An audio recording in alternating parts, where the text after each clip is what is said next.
ती फाल्गुन पौर्णिमा अतिशय ऐतिहासिक आणि मोलाची आहे, ती आपण आज साजरी करत आहोत। या निमित्ताने आमचे विधितज्ञ जे हायकोर्टामध्ये काम करतात बोर्डेजी आपलं मनोगत व्यक्त करते।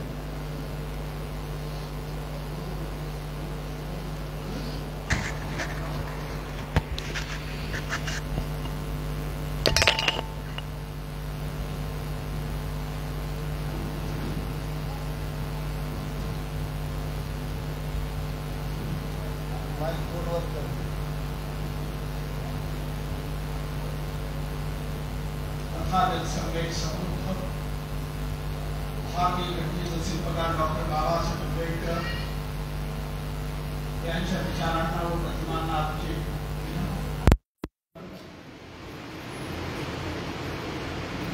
या पौर्णिमेच्या निमित्ताने आयुष्यमान भंते भगवंत उपयुक्त महाभिरो यांनी माझ्यासारख्या एका साध्या माणसाला या विहारामध्ये बोलून उचित असा जी येतो सपना हा माझ्या आयुष्यामध्ये मी कधी विसरू शकत नाही। वय आता जवळजवळ माझं जी येतं 74 वर्षाच्या जवळ चाललेलं आहे। वयाच्या 16व्या वर्षापासून जी येतं व्याख्यानं धम्माच्या बाबतीत असेल, सामाजिक लेवलवर असतील, ही सतत चाललेली आहे। पत्नी जी येतं 14 वर्षापूर्वी जी येतं वारल्यानंतर सुद्धा हा बाबासाहेबांच्या विचारांचा आणि तथागतांच्या धम्माचा पाया कसा मजबूत करता येईल यासाठी अहोरात्र हे काम चाललेलं आहे।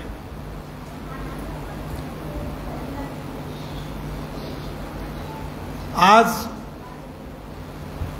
हे संपूर्ण धम्माचं ऐश्वर्य मी ज्यावेळेस या ठिकाणी बघितलं मी भारावून गेलो। आदरणीय भंतींनी असं एक वलय निर्माण केलं आपल्या परभणी जिल्ह्यामध्ये आणि त्या वलयाखाली आपल्या सर्वांना तथागतांचा सद्धम्म आणि बाबासाहेबांचे प्रेरणादायी असे विचार त्यांच्या व्याख्यानाच्या माध्यमातून ज्यावेळेस तुमच्यापर्यंत आले तुम्ही खरोखरच धन्य आहात। ह्या पूर्णेचं पूर्वीचं जे नाव आहे हे लुसाना आहे आणि हे संपूर्ण जे येतं म्हणजे लुसाना जुन्या प्राचीन काळातलं जे नाव होतं, या लुसानामध्ये माधवराव नेर्लीकरांसारखे आमदार त्या काळामध्ये इथे झाले। त्यांनाही पाहण्याचा योग आला माझ्यासारख्याला।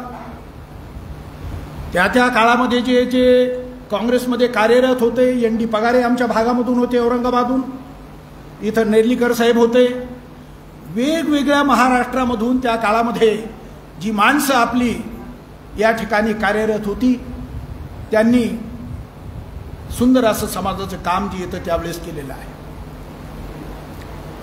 आजच्या पौर्णिमेच्या निमित्त बोलत असताना तथागतांचे सुंदर पैकीचे विचार माझ्या अगोदरचे जे आहेत आमचे बौद्धाचार्य आयुष्यमान विखे वाघ, एक दानशील व्यक्तिमत्व, पोलीस डिपार्टमेंटमध्ये असल्यानंतर चारित्र्य संपन्न असं जीवन जगणारे आयुष्यमान शिंदे साहेब जे आमचे सहकारी आहेत, यांचाही उचित सत्कार झाला आणि तेही सुद्धा जे येतं धन्य झाले। माझ्या माता भगिनी या ठिकाणी सुंदरपैकीच्या अशा गाथा बाबासाहेबांच्या जी आहेत म्हणजे स्तुतिस्तुमनाच्या माध्यमातून अष्टमंगल गाथा आपल्या समोर जे येतं आमच्या समोर जे येतं ऐकण्याचा योग ज्यावेळेस आम्हाला आला तर खरोखरच आमच्या माता ह्या जी इथं धन्य आहेत। आणि म्हणून आई म्हणलं की माणसाच्या ह्या दात आणि दाढा ह्या गोड होऊन जातात। आई आई करते आई साखरीचा पेढा, आईचं नाव घेता गोड झाल्या दात दाढा। ह्या आमच्या आईने इतके सुंदरपैकीचे विचार जे संस्कारित लहानपणापासून आमच्यावर केले ते कदापि जे येतं आम्ही विसरू शकत नाही. कारण सर्वांचं ऋण फेडता येतं, परंतु मातेचं ऋण कधी फेडता येत नाही. ज्या मातेचं जे येतं दूध आम्ही पिलो त्याची कुठली किंमत अशी 40 रुपये 50 रुपये 500 रुपयाचं कुठलं जे येतं बिल आपल्याला देता येते का मला तुम्ही सांगा. आणि म्हणून हे अमूल्य अशा दुधांच्या धारा ज्यावेळेस आमच्या अंगामध्ये गेला आणि हे रक्त संचारलं तर धन्य त्या अशा जी येतं माता आहेत की ज्यांच्यामुळं आमचे आदरणीय भंते गुप्त जी येतं घडले. माझ्यासारखा एक क्षुल्लक माणूस तुमच्या समोर जे उभा राहून बोलतोय. मित्रांनो, या ठिकाणी आनंद जी येतं भरोसे हे आपल्यामध्ये आज आता इथे नाहीत वाटतं. त्यांच्या नावामध्ये बी आनंद आहे. आणि भरोसे म्हणजे भरोसा देणारे, शब्दाला जे येतं जाणणारे, हे खरोखर एक व्यक्तिमत्व आपल्या पूर्णेमध्ये वाखाणण्यासारखं आहे. कारण चातुर्य शृंगारे अंतर तुकडोजी महाराजांचं आत्ताची येतं म्हणजे आमच्या आदरणीय भिक्खू संघाला जे येतं दान करण्यात आलं. त्यामध्ये असं म्हणलेलं आहे की चातुर्य शृंगारे अंतर वस्त्र शृंगारे शरीर दोहोमध्ये कोण थोर पहा बरे. माणसाचा चतुरपणा हा अंतरंगाला नटवतो आणि बाह्यांग हे बुजवण्यासारखं आहे. तर बुजवान रूपी माणसं बनण्यापेक्षा अंतरंगी माणसं जी आहे तर ही तुम्हाला सांगतो तयार झाली पाहिजे. आणि ते आज आपल्याला आमचे भरोसे साहेबाच्या रूपाने मला या ठिकाणी दिसले आणि मी खरोखर जे या ठिकाणी फार आनंदी झालो. या ठिकाणी सामाजिक आणि राजकीय स्वरूपामध्ये काम करणारे आमचे जे बांधव आहेत त्यांना एक माझं जे येतं असं आव्हान आहे की ज्या ठिकाणी आपण कार्यरत आहात, महापौर असेल, नगरपालिकेचे जे येतं म्हणजे नगरसेवक असाल, आपण जे येतं बाबासाहेबाला जे हे स्मरून न्याय देण्याचं काम आपल्या जागेवर असताना करण्याचं काम तुम्ही केलं पाहिजे. कारण बाबासाहेब ज्यावेळेस पार्लमेंटमध्ये गेले, मुंबईच्या विधानसभेमध्ये गेले, त्याच वेळेस बाबासाहेबांनी तुमचा आणि माझा विचार करून त्या ठिकाणी जे येतं कायदे पास केले. इवन सयाजी महाराज गायकवाडांची आज आपण जयंती साजरी करतो. त्यांचा जन्मदिवस आजचा आहे या फाल्गुन पौर्णिमेचा. त्या सयाजी महाराज गायकवाडांनी बाबासाहेबांना स्कॉलरशिप जर दिली नसती तर बाबासाहेब तुम्हाला सांगतो उच्च अशी जी इथं विभावची होऊन आपल्यापर्यंत जे येत आले नसते. आज त्या महामानवांची या फाल्गुनी पौर्णिमेच्या निमित्त आपण जे इथं जयंती साजरी करतोय. दुसरा एक उचित असा प्रसंग आहे आपल्या बाबतीमध्ये की 1937ला मुंबई हायकोर्टचा एक निकाल असा आला की 14 तळ्याचं जे पाणी आहे ते अस्पृश्यांना जे इथं खुलं झालं. आणि तेव्हापासून आजपर्यंत आपण जे तुम्हाला सांगतो पिण्यासाठी जे इथं स्वतंत्र झालेलं आहोत. मित्रांनो, ही हिस्टॉरिकल ऐतिहासिक असे प्रसंग आपल्या जीवनामध्ये आहेत. बाबासाहेबांनी तुमच्या आणि माझ्यासाठी जे संस्कार घडवण्यासाठी आपल्याला 1956ला धम्म दिला, तो धम्म आज मला तुरुक मारे की कोणीतरी फार सुंदर पैकीचं बोलले. मला आनंद वाटला की या ठिकाणी जयंतीच्या रूपाने असेल, एखाद्याच्या नामकरण विधीच्या निमित्ताने असेल की लोक सुंदरपैकीचे लाडू आणून ते वाटतात. परंतु आज एक नवीन जे येतं म्हणजे फॅड आणि प्रथा सुरू झालेली आहे की प्रत्येक जे येतं मुलाचा वाढदिवस घरात असला की बिर्याणी घ्या, कोंबड्याची बिर्याणी, पाहुण्याला बोलवा कोंबड्याची बिर्याणी घ्या आणि नान रोटी बोलवा. म्हणजे जी आपल्या बौद्ध धर्मामध्ये प्रथा नाही आहे त्या प्रथा रुजवण्याचं काम आज चाललेलं आहे. आणि आमच्या भगिनींना माझं एक असं आव्हान आहे, विनंती आहे की आपण या ज्या प्रथा आपल्यामध्ये जे येतं पर्क्युलेट होऊ लागल्या या प्रथांना तुम्हाला जे येतं रोखावं लागेल. कारण ज्या दिवशी आपल्या बाळाचा जे येतं जन्मदिवस आहे त्या दिवशी एखाद्याची प्राण्याची हिंसा करून आपण आपल्या बाळाला स्तूप आशीर्वादाची जी येतं आशा कशी जी येतं बाळगता. कारण तुम्ही हत्या केलेली आहे एका प्राण्याची आणि तुम्ही कारणीभूत बनलेला आहात ती बिर्याणी तयार होण्यासाठी. तुम्ही जर म्हटलं माझ्या बाळाच्या जन्मदिवशी मी कुठल्या प्रकारची बिर्याणी आणणार नाही, त्या कोंबड्याची हत्या होणार नाही. म्हणजे आपल्या बौद्ध धम्मामध्ये ते सुद्धा जी येतं कॉज अँड इफेक्ट म्हणजे कार्यकारण भाव, प्रतित्य समुत्तपाद आपल्याला त्यामध्ये दिसतो. आपण या गोष्टीला आपण दुर्लक्ष केलं पाहिजे. वेगवेगळ्या अंधश्रद्धा आपल्यामध्ये पसरलेल्या आहेत. मणिमंगळसूत्र आपल्या गळ्यामध्ये नाही, कोई बाबासाहेबांनी सांगितलं की आपल्या गळ्यामध्ये पिंपळाचं पान असेल, आपल्या गळ्यामध्ये अशोक चक्र असेल, आपले प्रतीक आपण निर्माण करा. इतरांचे गुलामगिरीतले प्रतीक आपण फेकले पाहिजे, पण आज ती फेकण्याची हिंमत आपल्यामध्ये नाहीये. हे आपण ध्यानात घ्या. याला तुम्ही टाळ्या वाजवा किंवा वाजवू नका, पण ही कुप्रथा आहे, हिला तुम्हाला सोडावं लागेल. ख्रिश्चन लोक आपल्या गळ्यामध्ये क्रॉस टाकतात, आपल्यामध्ये ती जाणीव, तो अवेअरनेस कधी येणार आहे आपण तुम्ही मला सांगा. कारण प्रबोधनामध्ये हे कामं येतात. एखाद्या व्यक्तीला प्रबुद्ध करायचं आहे म्हणजे प्रकाशित करायचं आहे बुद्धांच्या विचाराने, तर तुम्हाला तुमचं प्रबोधन करणं गरजेचं आहे. मी स्वतः प्रबुद्ध नाही म्हणजे बुद्धांच्या विचाराने मी प्रकाशित नाही, मला काय नाही नैतिक अधिकार आहे तुमच्या समोर जे येऊन भाषण करण्याचा. कारण मी राजकीय पुढारी नाहीये. राजकीय पुढारी त्याच्या स्वार्थासाठी ते काम करू शकतात, परंतु एक प्रबोधनकार एक दिशा देण्याचं काम करतो, जे तथागतानं काम केलं, बाबासाहेबांनी कामं केले, त्या कामाचं जे येतं आपल्याला ध्यास घ्यावा लागेल. आज वेगवेगळ्या अंधश्रद्धा आपल्यामध्ये जे येतं पसरत चालल्या. कोणी जे येतं रावणा पराडाला कंदुरीला चाललेलं आहे, शेख मारूला बोकडे कापू लागलेले आहेत. कोणी जे येतं तुम्हाला सांगतो ज्या ज्या जे येतं लोकलच्या देवी देवता असतील त्याचे सण आणि वार करू लागले. कोणाच्या अंगात येण्याची सुरुवात झालेली आहे, म्हणजे पुन्हा आपलं ध्रुवीकरण हे हिंदू धर्मातले जाते. आणि बाबासाहेबांनी एक सूचक थॉट्स ऑन पाकिस्तान नावाचं जे पुस्तक आहे, व्हॉल्यूम नंबर 8 मध्ये पेज नंबर 358 वर बाबासाहेबांनी हा धोका सांगितला की if Hindu raj does become a fact, it will no doubt be the greatest calamity for this country. Hinduism is a menace म्हणजे threat to liberty, equality and fraternity. Hindu raj must be prevented at any cost. या देशामध्ये जर हिंदूंचं राज्य आलं तर फार मोठा धोका हा जे इथं निर्माण होणार आहे. कारण हिंदूवादाला समता, स्वातंत्र्य आणि बंधुत्व हे मान्य नाही. आणि म्हणून काही किंमत मोजा, पण हिंदू जी इथं वाद हे देशामध्ये रुजू देऊ नका. आता तुम्हीच रुजवायचे कामं करू लागलेले आहात. त्या विचारांना आपल्याजवळ घेणं म्हणजे रुजवणं. मग आपण हे कधी फेकणार आहोत? याला तुम्हाला फेकावं लागेल. या आमच्या भगिनी मेजॉरिटीमध्ये आज सर्वात या ठिकाणी जी इथं बसलेल्या आहेत. माझी आई सुद्धा, माझ्या आईच्या अंगात यायचं जुन्या काळामध्ये. अंगात यायचं म्हणजे ती गेली कंपनीला ऊस तोडायला आणि तिथं कोणीतरी एका धनगराच्या स्मशानभूमीमध्ये त्यांनी खोपड्या टाकल्या तर ऊस तोडताना.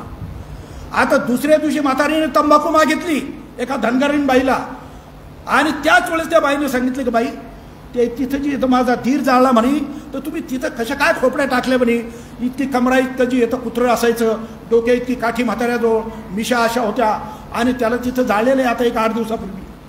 म्हातारीने बरोबर जी आपल्या कॅम्प्युटरमध्ये फिट केलं. आणि तुम्हाला सांगतो घरी गेल्यानंतर खोपडी झोपली, आऊ सुरू झालं. आणि खरी गोष्ट आहे माझ्या आईची. मी त्यावेळेस कॉलेजला शिकायला होतो 1972ला, आणि माझ्या वडिलांचं एक पत्र आलं, कारण त्या काळात फोन वगैरे नव्हते. हा जे येतो 72चा काळ आहे, की तुमच्या म्हातारीला धनगर लागल्यामुळे तब्येत खराब होत चालली, आपण लवकर या. मी पळत जे येतं गेलो हरेगावला. आईला विचारलं, आई काय झालं? भाऊ म्हणे धनगर छातीवरच बसून आला, मिशा आहेत म्हणे अशा, डोक्या इतकी काठी, कुत्र कमरा इतके म्हणे, आणि कसं काय करू म्हणे, मला काही आमोशा पौर्णिमेला झोप येत नाही, परेशान. म्हातारीला मला आता याच्यावर इलाज म्हणजे आपल्या गावामध्ये एक मागाचा मुलगा आहे सांडू नावाचा, त्याला कधी एक नारळ, कापडाची ओढी आणि 50 रुपये दिलं आणि एक कोंबडी, तर हा अंगातलं काढतो. हा नाही खरी घटना. मग त्या म्हातारीला आणलं मी घरी, आमच्या गावाकडे गेलो मी खुलताबाद तालुक्यामध्ये, आणि संध्याकाळच्या वेळेस तिला म्हणलं आई त्या मांगाच्या मुलाला देण्यापेक्षा मला दे म्हणलं, कारण मी मांत्रिक आहे, मलाही बऱ्याच गोष्टी येतात म्हणलं. तो म्हणे भाऊ तू कधी शिकला? म्हणलं तुझ्या माहेरामध्ये जो मुलगा तो साप वगैरे धरायचा एकनाथ, तर त्याच्या जी येतं माध्यमातून मी हडवाई जायचो, आणि ते जे येतं मुलांचे काही मंत्र म्हणलंय तर त्या ठिकाणी मुलं जी येते यायचे ते खेळायचे, म्हणजे जिचा विश्वास त्याच्यावर येते शब्द मला बोलावे लागले. म्हातारीचा विश्वास बसला. तिला म्हणलं मग असं करा, ही पौर्णिमा आता येऊ लागली, आपली अमावस्या येऊ लागली, कारण पौर्णिमेला स्पष्ट दिसतंय म्हणून त्या दिवशी नको मला. हा तर पौर्णिमा म्हणजे अंधार कुट्ट, आणि त्याच्यावर याचा विश्वास जास्त.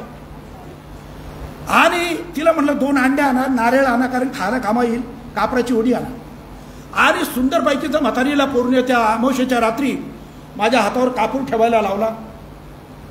तिला म्हणलं तुझ्या हाताने पेटून दे, मंत्राला सुरुवात होईल. तिने तो पेटवला, मंत्र सुरू झाले, राग घेतली चुलीतली, तिच्या अंगावराचे चपके मारले 2-3 मंत्र सुरू झाले. इकडे कापराची उडी जळीत असताना तिला असं वाटलं हा बरोबर मांत्रिक याला चटका बसत नाही. आता मला माहिती होतो वरची गड्डी जळत असताना खाली चटका बसत नाही, कारण गड्डी ठेवलेली होती. पण मला कळालं आता जे येतं चटका बसायच्या मार्गावर आला. मी असं केल्याबरोबर ते विजलं आणि कापूरमध्ये घेतलं, त्याने काही नुकसान झालं नाही. तिला वाटलं याने जे येतं विस्तवजी येतं गिळाला, दुसरी गोष्ट जी येते याला चटका बसला नाही, तर हा बरोबर मांत्रिक आहे.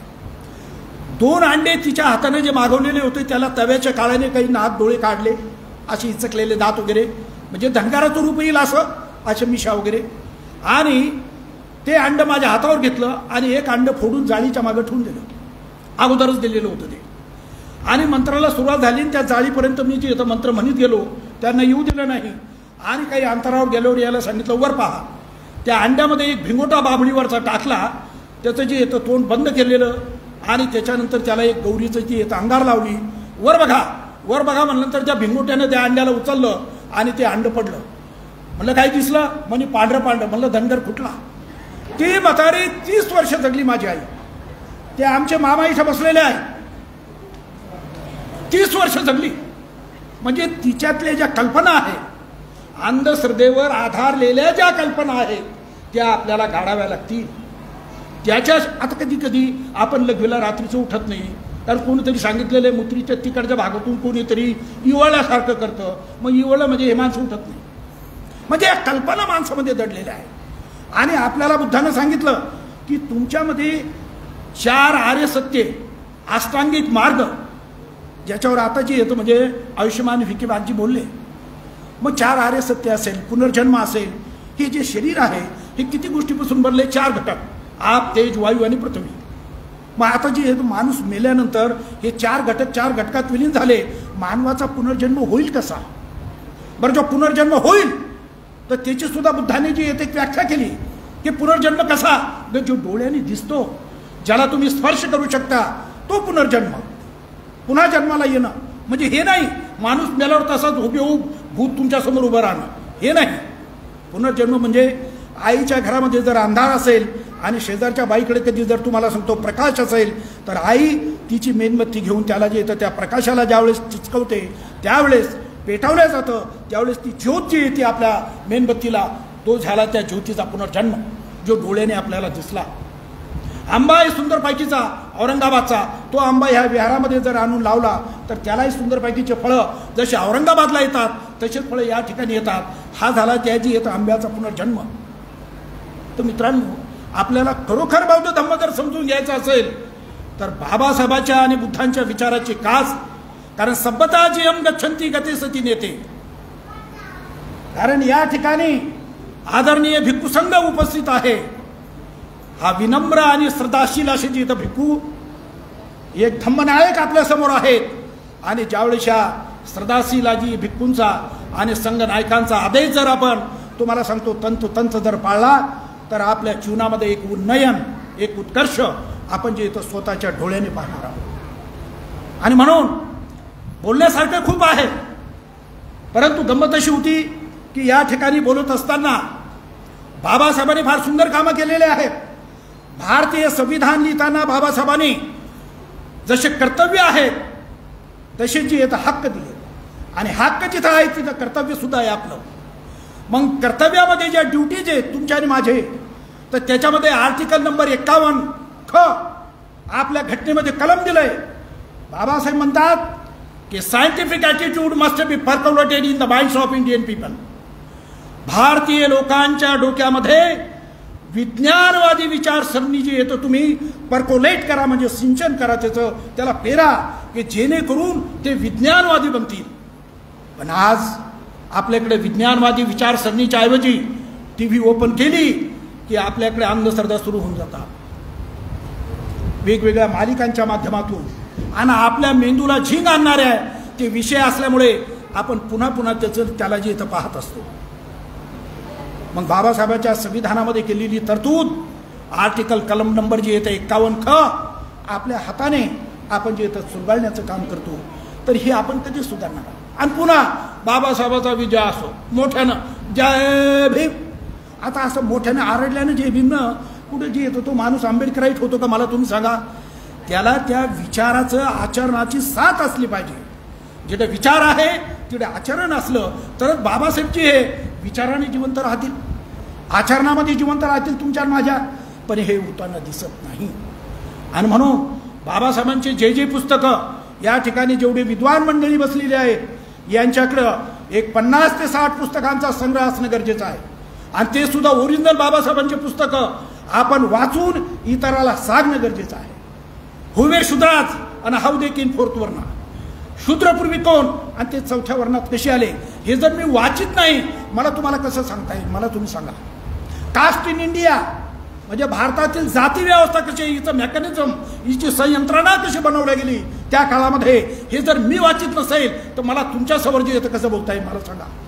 प्रॉब्लेम ऑफ रुपी म्हणजे what is the reason for the devaluation of money, रुपयाचं अवमूल्यन जागतिक पातळीवर का होतं हे पुस्तक जोपर्यंत मी वाचित नाही तोपर्यंत मला बाबासाहेबांच्या या रुपयाची समस्या या पुस्तकाचा अर्थ कसा कळेल. लिंग्विस्टिक स्टेट ऑफ इंडिया, भारतातील प्रांत रचना भाषावादावर आधारलेली, ही जोपर्यंत मी वाचित नाही तोपर्यंत तुम्हाला कशी सांगता येईल. आज आपल्याकडे तुम्हाला दिसेल की मराठी आणि मराठीतल्या पाट्या कशासाठी येते, तंत्र कशासाठी चाललेलं आहे. की मराठी हा अट्टास कशासाठी आहे, कारण मराठीमधून तुम्हाला सांगतो मतदान खेचता येतं, कारण त्याला ती भाषा कळते.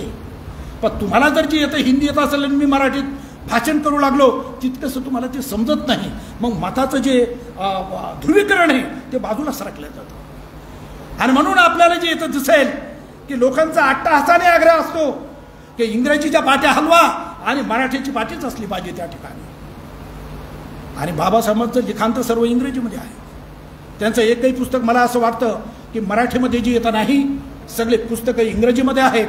आणि पुस्तकं जो आता मी तुम्हाला बोललो थॉट्स ऑन पाकिस्तानमधलं जे कोटेशन दिलं, आपल्याकडे लायब्ररी आहे, आपलं जे येतं म्हणजे भंती उपाधी जे येतं अभ्यासक केंद्रामध्ये, तर आपल्या गव्हर्नमेंटनं पब्लिश केलेलं जे येतं 8 नंबरचा जो व्हॉल्यूम आहे त्याच्यामध्ये पेज नंबर 358 358 नंबरचं जे पेज आहे त्यावर तुम्ही बघा बाबासाहेबांनी हे मोठ्या कळकळीनं का वाक्य लिहिलं असेल.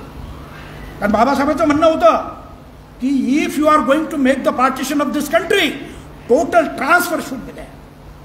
जर ह्या देशाची फाळणी करायची असेल तर सगळे तुम्हाला सांगतो धर्माच्या नावावर ही फाळणी होऊ लागलेली आहे. सगळे मुसलमान तिथे गेले पाहिजे.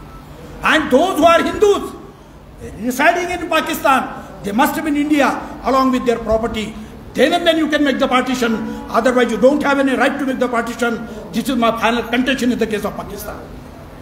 या देशाची फाळणी करायची तर हे निकष पाळा, पण हे निकष पाळले नाही. आणि म्हणून तुम्हाला सांगतो हे संपूर्ण दहशतवाद जे इथं सुरू आहे. आताच माझ्या अगोदर कोणीतरी मित्र बोलले की जगामध्ये दहशतवाद फैलू लागला, टेररिझम चाललेला आहे, युद्ध चाललेलं आहे. पण बुद्धांच्या विचाराची शांतता प्रिय विचार तुम्हाला सांगतो जगामध्ये पसरवण्याचं काम तुमचं माझं आहे. कारण बाबासाहेब म्हणले बौद्धमय करायचा भारत, ते म्हणतात हिंदूमय करायचा आहे. मग आपण बौद्धमय कसं करणार? तर आपल्याला विचारांची जोड तिथे जी येतं म्हणजे द्यावी लागेल बाबासाहेबांच्या आणि बुद्धांच्या. कारण बुद्धाने विज्ञानवाद शिकवला आणि विज्ञानवादी विचारसरणीचे लोक जगामध्ये जी येतं यशस्वी झालेले आहेत. अंधश्रद्धाळू लोक नाहीत.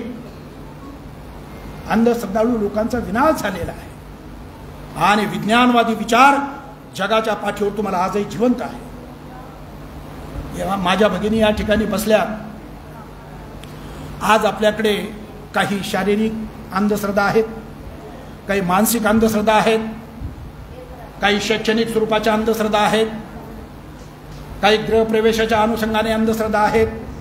एखाद्याचा गृहप्रवेश करायचा तो तिथे पत्रिकेत तुमच्याकडे आहे की नाही मला माहिती नाही, पण आमच्या जी येतं विद्यापीठातला एक प्राध्यापकाने पत्रिका छापली, घर भरणीचा प्रोग्राम, आयुष्यमान बोर्डे सर आपण प्रोग्रामला उपस्थित व्हा, आमकी तारीख. आता घर भरणी म्हणजे जुन्या काळामध्ये एखादी विहीर खोदायची, घर बांधलं, त्याला जी येतं म्हणजे त्या घरामध्ये एंट्री करायची तर पहिल्यांदा त्याला रक्ताने भरवलं जायचं, 5 बोटाची मारलं जायचं. आणि ती घर भरणी झाली 5 बोटाची तर मग नंतर लोक तिथं राहायला म्हणजे पिशाच्य आहे, जादूटोणा आहे, भूतभुताटकी आहे, यापासून जी येतं कुठल्याही प्रकारची त्यांना जी येतं म्हणजे भीती वाटणार नाही. आज आपल्याला या गोष्टी काढाव्या लागतील. आणि ते आपण कशा काढणार आहोत? बुद्धांच्या विचारातून. कारण बुद्धांनी आपल्याला जे येतं विनय पिटक दिलं, अभिधम्म पिटक दिलं, स्तुत्त पिटक दिलं. ही तिन्ही जे येतं म्हणजे तथागतांचे उपदेश येते आणि या उपदेशामध्ये संपूर्ण जे येतं म्हणजे सोन्यासारखे असे विचार जे येतं दडलेले आहेत. आणि ते काम आमच्या भगिनी जे येतं करतील. त्याचं कारण असं आहे की एक माता ही 100 शिक्षकांची बरोबरी करते. कारण शिवाजी महाराजाला घडवणारी ही माताच आहे, बाबासाहेबांना घडवणारी ही त्यांची माताच आहे, भीमाई. ही आपण ध्यानात घ्या. म्हणजे जगाच्या पाठीवर जे जे काही महान पुरुष घडले, सिकंदर ज्याला आपण अलेक्झांडर द ग्रेट म्हणतो, ज्याचा आपण मुचलिंद जी आहे आपल्या ज्या कथा आहेत, मिलिंद पन्नाहा, त्याच्यामध्ये हा जो ग्रीक देशाचा राजा आहे पहिल्यांदा याच्या आईनंच घडवलं आणि नंतर बापाने 16व्या वर्षी त्याच्या हातामध्ये सत्ता दिली की जा आणि जगात जत्ता बन. 16व्या वर्षी कोणी सत्ता हातात येईल का? इथले बाप तरी देतील का आपल्या पोराच्या हातात सत्ता? तुम्ही मला सांगा. पण तो 16व्या वर्षी जग जनतेसाठी निघालेला आहे. तर मित्रांनो, माझ्या बंधू आणि भगिनींनो, मी या ठिकाणी जास्त बोलण्यासारखे खूप आहे, परंतु आजच्या या फाल्गुनी पौर्णिमेच्या निमित्ताने असा जी प्रकाशमान जीवन आपल्या आयुष्यामध्ये येवो आणि आमचे आदरणीय भिक्खू आणि त्यांचा भिक्खू संघ यांना उदंड जे येतं असे आयुष्य लाभो की जेणेकरून आमच्या बंधू भगिनींना सुंदरपैकीचा ह्या पौर्णिमेसारखाचा जी इथं लख जसा प्रकाश पडतो तसे आपले जे इथं लख असे विचार समाजापर्यंत पोचावेत. आज बनते उद्युक्त आमच्यावाली जी इथं डॉक्टर फार खडतळ असं जीवन गेलं. कॉलेजच्या लाईफमध्ये जगत असताना कधी कधी उपाशी राहण्याची पाळी त्यांच्यावर आली. बनते उपालींच्या कॉन्टॅक्टमध्ये जी येत आल्यानंतर तुम्हाला सांगतो, ज्यावेळेस रामनेर झाले आणि त्याच्यानंतर जे येतं श्रामनेरच्या नंतर ज्यावेळेस 80-81ला त्यांची जी येतं धम्म देशना झाली, त्यांनी जी येतं तुम्हाला सांगतो दीक्षा घेतली भंती उपालीकडनं. आणि त्यावेळेस तेव्हापासून तर आतापर्यंत आहो रात्र 43 ते 44 वर्षामध्ये कुठल्याही प्रकारची तुम्हाला सांगतो तमाम बाळगताना शारीरिक, मानसिक आणि आर्थिक स्वरूपाचं पाठबळ तर आपलं आहेच. ही शिदोरी समोर घेऊन आज जे येते हे विश्व जे उभं केलं आहे, त्या ठिकाणी हिंगोली असेल, बीड असेल, नांदेड असेल आणि हे ज्यावेळेस मी नेत्रसुख घेतलं माझ्या, हे अभ्यास केंद्र चाललं, विद्यार्थ्यांबरोबर चर्चा केली. सर आता बँकेची परीक्षा चाललेल्या आहेत म्हणे, त्याची तयारी चाललेली आहे. मुलांना काही प्रश्न विचारले मी तिथं, मुलं शार्प बनलेले आहेत. त्यानंतर या ठिकाणी हे ज्यावेळेस मी जे येतं टोलेजंग असं विहार असं वाटलं की मी श्रामनेर होण्यासाठी मी ठरवलं असं की आम्ही 3 जण औरंगाबादहून जे आलोय, पुढचा श्रामनेर होण्याचा जो काळ आहे तो आम्ही आदरणीय भंतेंच्या काळामध्ये घालवणार आहोत. कारण या विहारामध्ये तासून तास बसल्यानंतर सुद्धा आळस येईल असं मला या ठिकाणचं चित्र तुम्हाला सांगतो दिसलं नाही. आणि म्हणून एवढं वैभव आपल्या उत्कर्षासाठी ज्यावेळेस आदरणीय भिक्खूंनी जे इथं निर्माण केलं, खरोखरच ते धन्य आहेत. त्यांचा भिक्खू संघ आज त्यांच्यासोबत आहे. त्यांनी सुंदरपैकीचं असं जे इथं काम त्यांच्यासोबत राहून जे इथं कार्याला सुरुवात केलेली आहे. या ठिकाणी जास्त न बोलताना खूप काही बोलण्यासारखं आहे, पण जास्त न बोलताना माझे 2 शब्द या ठिकाणी संपवतो. जय भीम, जय बुद्ध, जय भारत.